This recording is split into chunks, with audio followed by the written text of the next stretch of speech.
Dershowitz has been desperate to prevent this book from being, first of all, he tried to stop it from being published in an outlandish effort, which I've never seen anything like it, hiring major law firm to threaten libel suits, writing to the governor of California. It was published by University of California Press.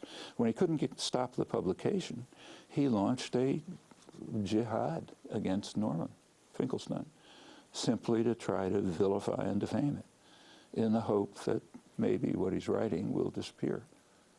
That's the background. It's not, incidentally, the first time. I mean, I happen to be very high on Dershowitz's hate list, and he's also produced outlandish lies about me for years. You know, I told him I was an agnostic about the Holocaust. I mean, I wouldn't tell him the time of day, you know, and so on and so forth. You mean that he made that charge against you? And on and on. I won't even talk about it. What's the reason? It's in print. In fact, you can even look at it in the internet.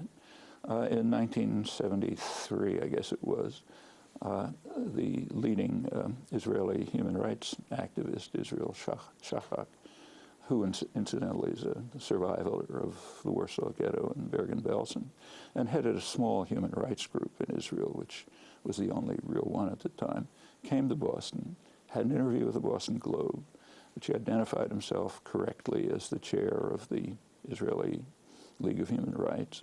Dershowitz wrote a vitriolic letter to the Globe condemning him, claiming he's lying about Israel. He's even lying about being the chair.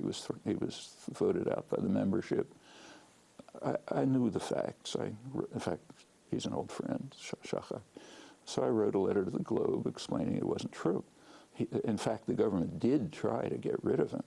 They called on their membership to flood the meeting of this small human rights group and vote him out.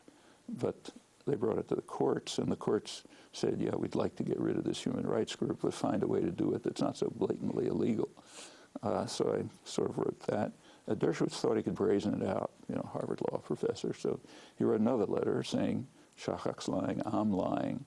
And he challenged me to quote from the Israeli court decision. It never occurred to him for a minute that I'd actually have the transcript, but I did. So I wrote another letter in which I quoted from the court decision, demonstrating that it's polite, but that Dershowitz is a liar. He's even falsifying Israeli court decisions. He's a supporter of atrocities, and he even is a passionate opponent of civil rights.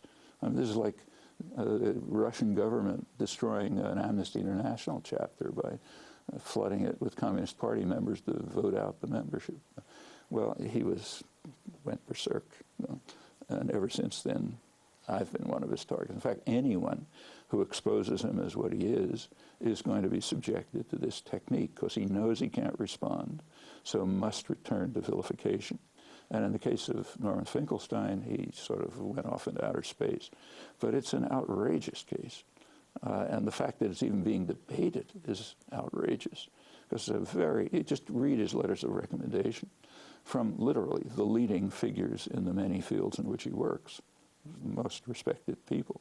Most interesting, the letters of support from the leading Holocaust scholars, yes, like Raoul Hilberg. Raoul Hilberg is the founder of Holocaust studies, you know, the most distinguished figure in the field. In fact, he says Norman didn't go far enough. You know.